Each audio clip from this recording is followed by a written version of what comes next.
Hello students and welcome back to channel Siraj Shaikh the study. आज contract costing का lecture number 7 होगा, जिसपे हम कवर करेंगे नए points of contract costing. Start करेंगे आज का class.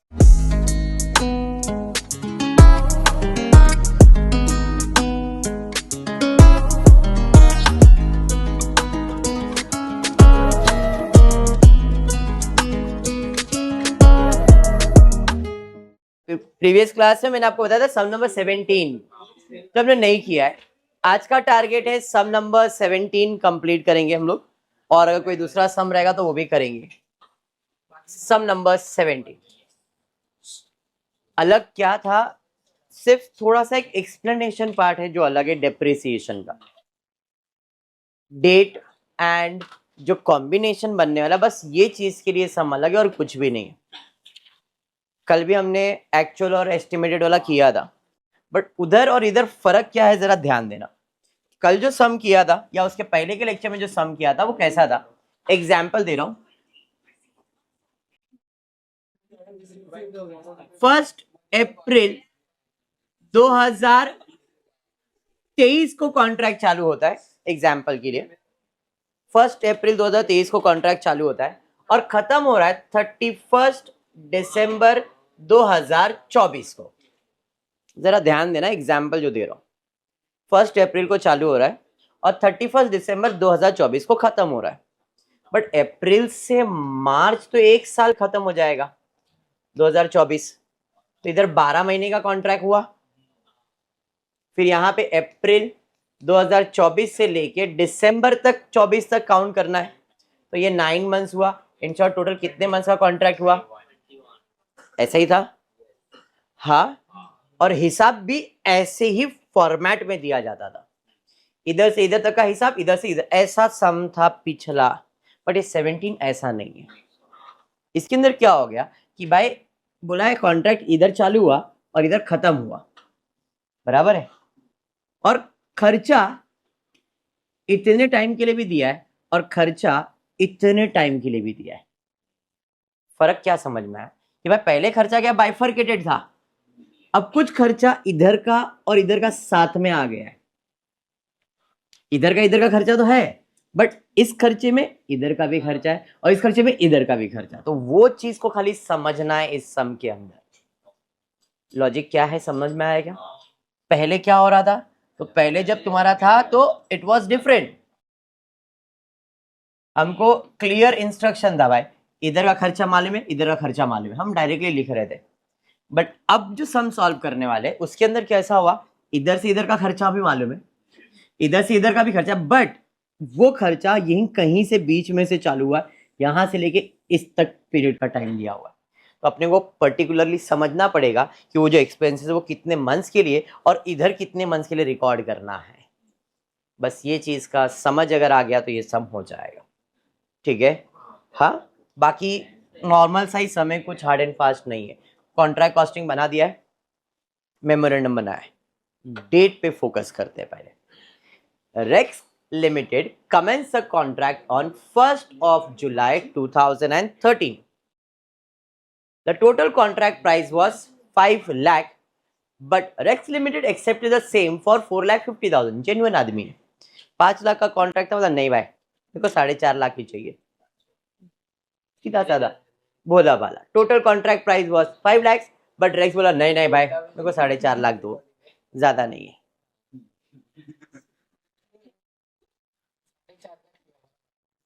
It was decided to estimate the total profit and to take the credit of the profit account, जो अपन नॉर्मली करते थे cash basis upon work completed and certified bond by the total contract price. वो estimated profit का जो formula वही explain किया उसने। Actual expenditure till 31 दिसंबर 2013 and estimated expenditure in 2014 are given below. Contract कभी चालू हुआ था, खर्चा एक्चुअल कब तक के लिए दिया है, एंड उसके बाद एस्टिमेटेड एक्सपेंडिचर कहां तक का दिया है, वहां पे ध्यान दो। 1 जुलाई 2013 से लेके 31 दिसंबर तक होगा। यहां पे 1 जुलाई से 30 सितंबर तक। अभी सितंबर कहां तक है, The plant is subject for annual depreciation of 20% of the original cost. The contract is likely to be completed on 30th September 2000 and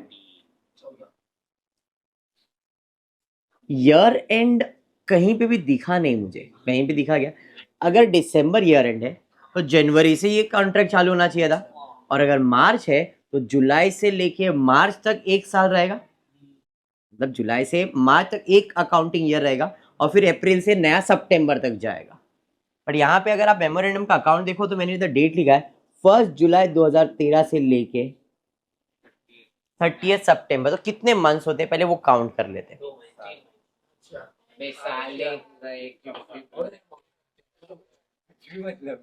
जुलाई, अगस्त, सितंबर, अक्टूबर, नवंबर, दिसंबर, जनवरी, फरवरी, मार्च, अप्रैल, 10 महीना हुआ यहाँ। अप्रैल, मई, जून, जुलाई, अगस्त, सितंबर, 15 महीना। मतलब मेमोरेंडम अकाउंट 15 महीने के लिए, मेमोरेंडम अकाउंट 15 महीने के लिए, और कॉन्ट्रैक्ट अकाउंट दिसंबर तक का हिसाब है, मतलब जुलाई, अगस्त, सितंबर, अक्टूबर, नवंबर, दिसंबर।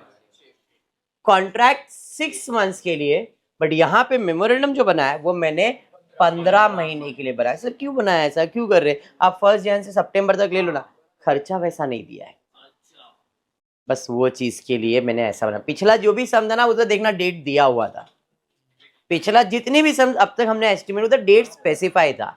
यहाँ पे उसने 2014 का खर्चा, अब 14 का खर्चा का मतलब क्या है, वो जनवरी से तक का खर्चा है क्या अपने अकाउंट, क्योंकि अपना अकाउंटिंग ईयर की बात करूंगा 1 जुलाई 2013 में लेके 31 मार्च 2014 तक रहेगा ना।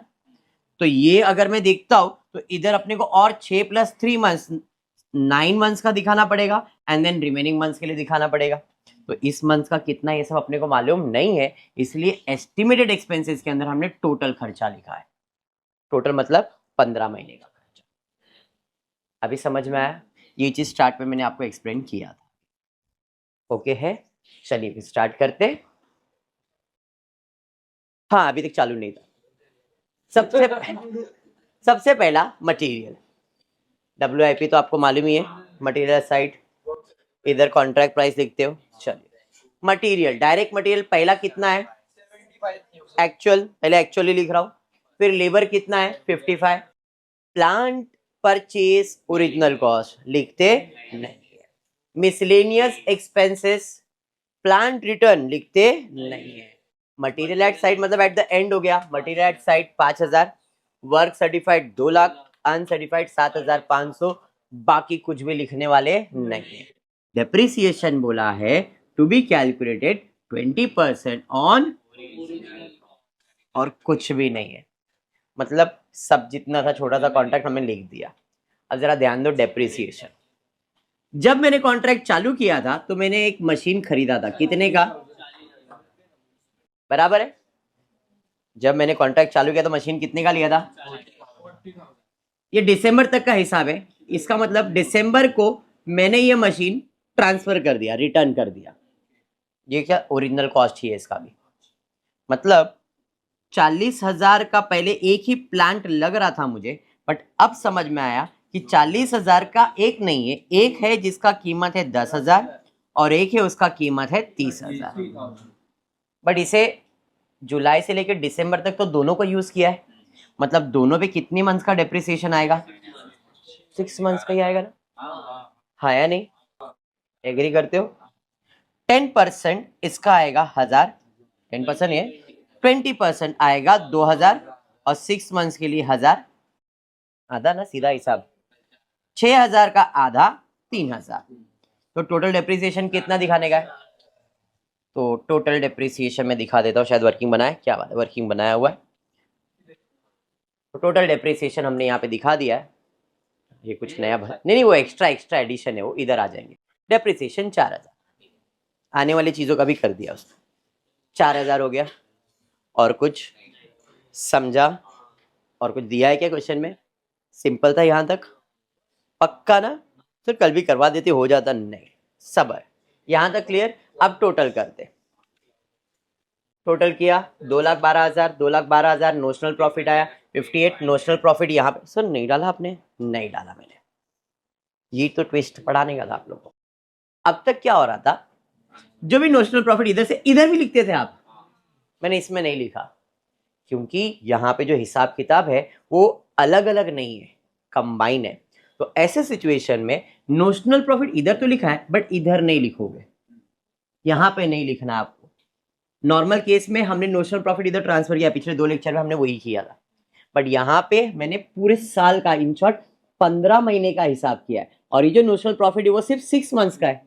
तो क्या मैं इधर ट्रांसफर कर सकता हूँ? नहीं, इसलिए नहीं किया। क्लियर हुआ? रट्टा मारने के लिए नहीं, लॉजिक समझाने के लिए। डन। बट कॉन्ट्रैक्ट प्राइस तो आने वाला है। कितने में डिसाइड हुआ था? तो 5 लाख नहीं, जेन्युइन आदमी 4.5 लाख। यहां तक बेटा पाप लग रहा है बेटा। पुष्पा ले ए, इधर ध्यान दे, जब पाप करने बोलूंगा तब कर, अभी ध्यान दे। पापी इंसान यहाँ पे, इतना समझ में आया?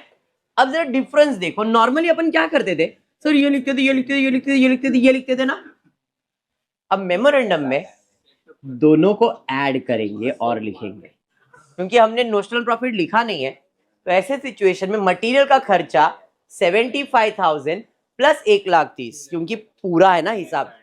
तो पहले 6 महीने के लिए 75, रिमेनिंग पूरे साल के लिए 1,30,000। तो दोनों को ऐड करेंगे तो मटेरियल का वैल्यू, डिफरेंस समझा? 55, 60, 1,15। प्लांट लिखने वाले नहीं। Miscellaneous 20 plus 35, 55। रिटर्न अभी नहीं, मटेरियल साइड कुछ नहीं, वर्क सर्टिफाइड पूरा हो गया, अनसर्टिफाइड कुछ नहीं, कुछ भी नहीं। अब खाली डेप्रिसिएशन। अब डेप्रिस फुल मतलब हो गया ना वर्क सर्टिफाइड। अब डेप्रिसिएशन की बात करता हूं, जरा ध्यान दें। अगर आपको ये कार्यक्रम याद हो, मैंने 40,000 का प्लांट खरीदा था, लेकिन 40,000 में 40 नहीं था, 2 था, 10,000, 30,000। मैंने क्या किया था, दिसंबर तक 10,000 का यूज किया और दिसंबर के बाद उसको भेज दिया। मतलब उसका डेप्रिसिएशन सिर्फ 6 महीने का है। इधर 6,000 में का डेप्रिस, मतलब ये जो 1,000 रुपया है ये तो इधर आने वाला ही है, तो क्यों आएगा? सब खर्चा ऐड करके लिखा है ना।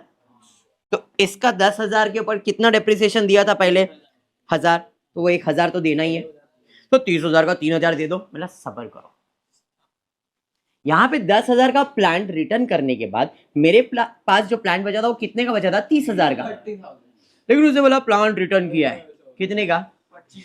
मतलब यहाँ पे भी सितंबर में 25,000 का प्लांट रिटर्न हुआ है। इसका मतलब 30,000 का एक प्लांट नहीं है, 30,000 में 2 प्लांट है, एक है 25,000 और एक है 15 नहीं 5,000। 30,000 है ना टोटल, तो एक 25 और एक 5 हो गया ना 40,000 का हिसाब। समझ में आ? क्या इसे पूरा साल यूज किया? हाँ हाँ, इसे पूरा साल यूज किया। पूरा साल मतलब 15 महीना यूज किया। समझ में आया क्या बोला? नहीं समझा तो समझाने के लिए। 40,000 का प्लान था, 10,000 निकाल दिया, बराबर? 10,000 निकाला, ये सुनो, ये 10,000 के ऊपर 6 महीने का डेप्रिसिएशन 1,000, और वो तो चला गया ना। अब मेरे पास आगे के मंथ में वो 10,000 का है क्या? नहीं, तो उसका डेप्रिसिएशन 1,000 ही आएगा। लेकिन जो बचा 30,000, ये जब से चालू है तब से लेके एंड तक मेरे पास है। मतलब उस पर डेप्रिसिएशन कितने मंथ के लिए देने का है? 15 महीने के लिए। ये तो याद रहेगा। तो जो 30,000 का है उस पर डायरेक्टली 15 महीने का निकालो, लेकिन उस पर नहीं निकाल पाया मैं, क्योंकि उसमें से एक प्लांट को रिटर्न कर दिया मैंने ईयर एंड में। तो 15 महीना तो यूज किया ही था ना, तो 15 महीना यूज किया, तो डायरेक्टली आप एक काम कर सकते हो, 30,000 के ऊपर 20% निकालो। 30,000 पे 20% निकालो, 6,000 इंटू कितने मंथ के लिए चाहिए? 15 महीने, इंटू 15 डिवाइडेड बाय 12, 7,500 आएगा,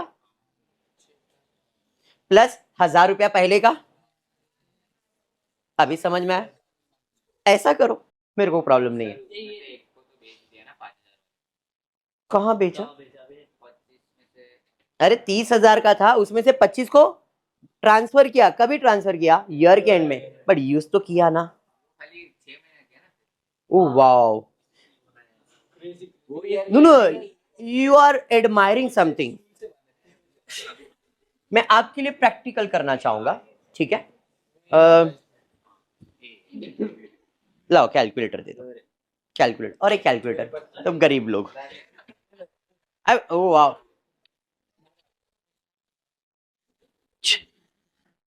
भोला भाला सा सिंपल, जरा ध्यान। तिलक आया, तिलक कॉन्ट्रैक्ट लेके आया मेरे पास, बोला सर एक काम है, 5 लाख रुपया दूंगा। बोला भाला 4.5 लाख रुपया लूंगा, ध्यान दे, ठीक है? 4.5 लाख रुपया दिया, 50 वाला इधर ध्यान दे। अब हुआ क्या मालूम है? 4.5 लाख वो मुझे देने वाला है जब कॉन्ट्रैक्ट कंप्लीट होएगा तब। Now what happened, I thought I need plan, I went, I took plant. Oh, who said 3 plant? I showed only 1 plant. ठीक है? I have a plan costing rupees 40,000. जब मैंने कॉन्ट्रैक्ट चालू किया, मैंने प्लान खरीदा कितने का? ये सबको दिखा भाई, 40,000 का प्लान खरीदा है। ये नहीं दिखाया मैंने किसी को, मैंने 40,000 का प्लान खरीदा है। ये गरीब इंसान, बस ना, ये देख ना, फाउंड कुछ नहीं, साइली ध्यान दे। तो मैंने कितने का प्लान खरीदा है? 40,000 का प्लान खरीदा है, एग्री? मैंने जुलाई में कॉन्ट्रैक्ट चालू किया, जुलाई में कॉन्ट्रैक्ट चालू किया, प्लांट यूज कर रहा हूँ। नहीं भाई इसका काम नहीं है, इसका कीमत था 10,000। इसको मैंने दिसंबर तक यूज किया, कितना? दिसंबर तक। प्लांट कितने का था? उसमें से इसका कॉस्ट कितना था? 10,000 का। इसे मैंने कितना यूज किया? पूरे कॉन्ट्रैक्ट में सिर्फ 6 महीना, पूरे कॉन्ट्रैक्ट में सिर्फ 6 महीना यूज किया, तो इस पे डेप्रिसिएशन सिर्फ 6 महीने का आएगा। इसका कीमत है 10,000, 10,000 पे 20% 6 महीने के लिए 1,000 ही आएगा। तो पूरे के लिए 1,000 इधर डेप्रिसिएशन आएगा इसके ऊपर, एग्री? और 6 महीने का इसको मैंने भेज दिया। अब मेरे पास कितना बचा है? Remaining months. Sir remaining months क्या स्टार्ट से है ना? ये तो स्टार्ट से ही है ना। मैंने दिखाया था एक ही प्लांट 40,000 का, जिसमें 10 को बाजू किया, ये भी तो पहले से था मेरे पास। अब 30,000 का प्लान बचा है, बराबर है?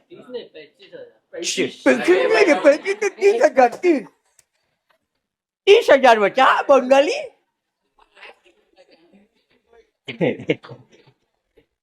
मिष्टी डोई खाया। What happened, you know, Sheetal, I have 40,000 का प्लान, I did जादू, 10,000 अलग किया और बचाया भाई 30,000 का और एक प्लान है, बराबर है? लेकिन फिर जादू दिखाया 30,000 का एक नहीं, 2 अलग अलग प्लान है, एक 25 और एक 5। दोनों मेरे पास कॉन्ट्रैक्ट के स्टार्ट में ही था, लेकिन इनको छुपा के रखा था, ठीक है? सर ईयर एंड में जब कॉन्ट्रैक्ट खत्म हुआ, इसे मैंने बेच दिया, लेकिन सवाल है इसे यूज कितना किया? फिर 20 आया रे, कौन ये 20-20 रुपए कमाने वाला? डॉल तेरा ही बज रहा है 20-20 रुपए, नहीं उसको ज्यादा आता बोलते हैं। तो 20-40 का हिसाब मार रहा है अकाउंटेंट। तो मेरे पास एक्चुअल में प्लान थे कितने? 3, एक 10,000, एक 25,000 और एक 5,000। 10,000 वाला मैंने कितना महीना यूज किया? 6। इसको कितना महीना यूज किया? पूरा, मतलब कॉन्ट्रैक्ट कितने महीने के लिए चला? तो इन 30,000 पे या तो अलग अलग 15 महीने का निकालो या एक साथ निकालो। तो एक साथ निकालोगे तो इस पे डेप्रिसिएशन 15 महीने का कितना आ रहा है? 7,500 और उसका 1,000। तो इन शॉर्ट पूरे प्लान पे डेप्रिसिएशन कितना दिया मैंने? बस यही बोल रहा था मैं। 40, 10, 25 और 5, 15 नहीं 5। इस पे 6 महीने का, इस पे 15 महीना, इस पे 15 महीना इकट्ठा करना है। तो 30,000 पे 15 महीना, 1,000 पे 6 महीना, 1,000, 7,500, टोटल 8,500 का डेप्रिसिएशन, एग्री? तो यहाँ पे डेप्रिसिएशन कितना आएगा? 8,500 पूरे साल का। हाँ बेचा बेचा बराबर। Wow very good. इधर देखो, हाँ प्लान रिटर्न एट स्टोर कभी रिटर्न किया रहेगा, कॉन्ट्रैक्ट खत्म होने के बाद ही। इधर 10,000 कभी एक्चुअल में कितना टाइम तक था, दिसंबर तक ही था ना, तो इसको दिसंबर में रिटर्न किया। यहाँ पे एस्टिमेटेड कॉन्ट्रैक्ट कभी खत्म हो रहा है भाई, 30 सितंबर, तो रिटर्न कभी किया रहेगा। Wow amazing. समझा यहाँ तक? अभी समझा? तो ये 25/5 लिखो या 30 लिखो, 15 महीना जो भी, जैसा ये टेक्स्ट बुक में शायद है नहीं, आइडिया नहीं, बट है ऐसा ही। हाँ क्योंकि टेक्स्ट बुक में ओरिजिनल कॉस्ट लिखा हुआ है, मैंने ओरिजिनल कॉस्ट नहीं लिखा है, सीधा डेप्रिसिएशन दिया है, और मैं डेप्रिसिएशन पे ज्यादा फोकस करवा रहा हूँ, वो इजी रहता है इसलिए, बाकी कुछ भी नहीं। डन इतना? साइली इधर आ गया। और अब क्या बच गया सर? कुछ नहीं, क्लोजिंग करना है, फटाफट से कर लो। चलिए क्लोजिंग करते हैं। 4.5 लाख वही आएगा, 4.5 लाख। फट से जरा माइनस कर देंगे तो एक आइडिया आ जाएगा मेरे को।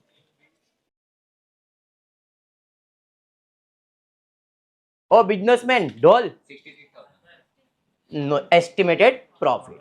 अब जब भी एस्टिमेटेड प्रॉफिट है तो फॉर्मूला क्या रहता है? Estimated profit upon upon work certified upon contract price, यही होता है। Work certified upon contract price ना, हाँ बट इधर कुछ बोला है। Total profit, to take the credit of profit and loss account that portion of estimated profit on cash basis which the work completed and certified borne by total contract। मतलब यहाँ पे estimated profit जो निकालना रहेगा, निकाला है क्या, formula दिया है? वाह, एस्टिमेटेड प्रॉफिट कितना है? 66,000। तो कैलकुलेटर करो, 66,000 इनटू कैश रिसीव्ड कितना है भाई? 1,80,000। तो ये इसके लिए ना, एक कॉन्ट्रैक्ट के लिए 1,80,000, और वर्क सर्टिफाइड कितना था तुम्हारा? 2 लाख। टोटल कॉन्ट्रैक्ट प्राइस बोला है ना, यहाँ पे लिखना 2 लाख, 1,80,000 मत लिखना, 66,000 इंटू 2 लाख डिवाइडेड बाय 4,50,000। 2933 आ रहा है। एक सेकेंड ना बेटा, हाँ 1 सेकेंड हो गया। वाह वाह बेटा वाह वाह, 1 सेकेंड हो गया ना। तेरा सेकेंड निकालू नहीं ना मैं तो, देख तू खाली, अब ध्यान दे, सेकेंड हो गया।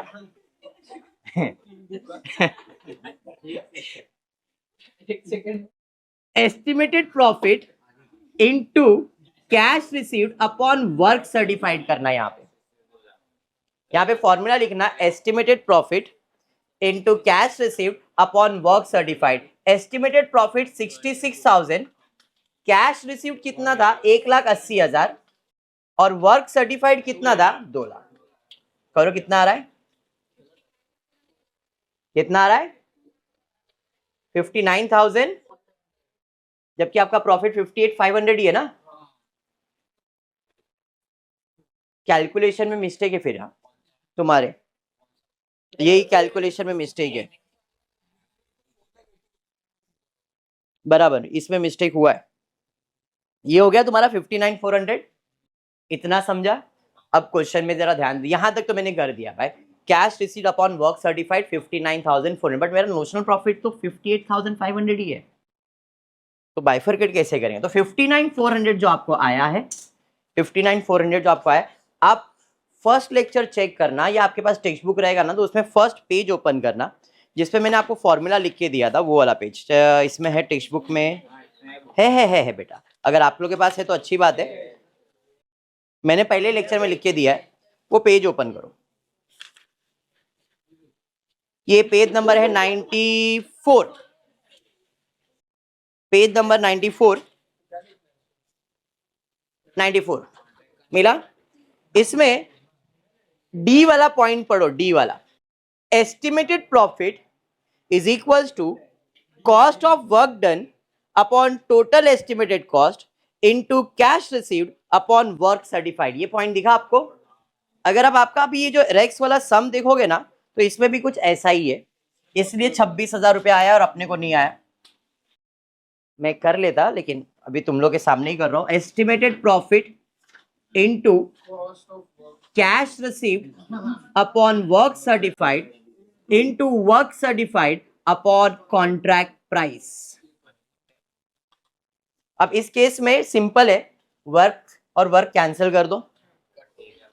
नॉर्मल फॉर्मूला ये था, work certified upon contract price, हम ये बार हर बार यही करते थे, बट यहाँ पे उसने स्पेसिफाई किया ऑन कैश बेसिस, तो कैश बेसिस पे अपने ऐसा सॉल्व किया था, cash received upon work certified बराबर है। तो वर्क सर्टिफाइड कैंसिल किया, तो अब मेरे पास एस्टिमेटेड प्रॉफिट बचा 66,000, कैश रिसीव्ड है 1,80,000 और कॉन्ट्रैक्ट प्राइस है 4,50,000। अभी करो कितना आ रहा है, देखो 26,000 आया, अभी समझ में आया?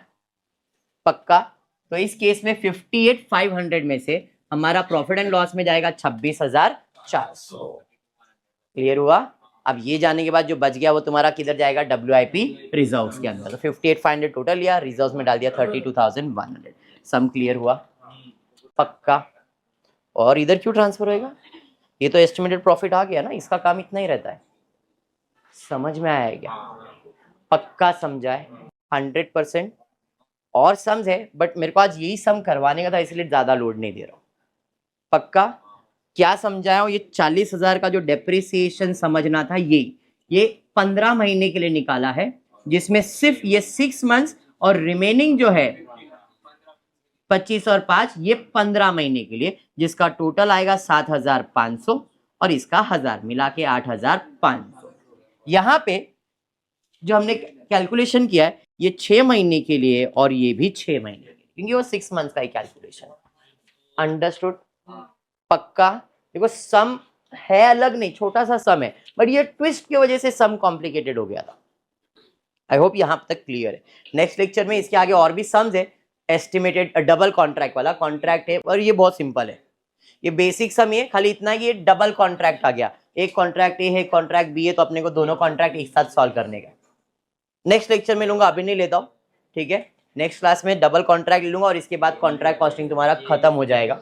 कॉन्ट्रैक्ट कॉस्टिंग में अभी कुछ भी नहीं बचा, सबसे पहला सिंपल कॉन्ट्रैक्ट करवाया, उसके बाद तुम्हारा एस्टिमेटेड कॉन्ट्रैक्ट करवाया, उसके बाद हम डबल कॉन्ट्रैक्ट करने वाले, और डबल कॉन्ट्रैक्ट सिंपल जैसा आप नॉर्मल कॉन्ट्रैक्ट करते थे वैसा ही है, इसका ए बी का कोई कनेक्शन नहीं है, दोनों का कॉन्ट्रैक्ट प्राइस अलग, दोनों का वर्क सर्टिफाइड अलग, दोनों का नोशनल प्रॉफिट अलग, जैसा सॉल्व करते थे वैसा ही सॉल्व करना है। खाली इतना यहाँ पे रुपीस के जगह पे 2 मैंने कॉन्ट्रैक्ट का कॉलम बनाया है। क्लियर है क्या? बोलना, उधर स्पेसिफाई किया इसके लिए 2 सम लेने वाला था मैं, बट ये अभी नेक्स्ट क्लास में ही लेता हूँ, आज की क्लास में नहीं, ठीक है? बोलो, और कुछ डाउट है इसके अंदर? स्पेसिफाई किया था cash received upon work certified, तो एस्टिमेटेड प्रॉफिट में cash received upon work certified है, तो उसके जगह पे अपने को नॉर्मली टोटल कॉन्ट्रैक्ट प्राइस को स्पेसिफिकेशन करना था, इसलिए हमने work certified upon contract price कर दिया है, और वो है फॉर्मूला तुम्हारे पास। क्लियर है क्या? पक्का? तो आज क्लास में इतना ही करते हो। पूरी वीडियो पसंद आए तो प्लीज वीडियो को लाइक कर देना, फ्रेंड्स ग्रुप में शेयर करना, चैनल को सब्सक्राइब करना। Thank you for watching the video.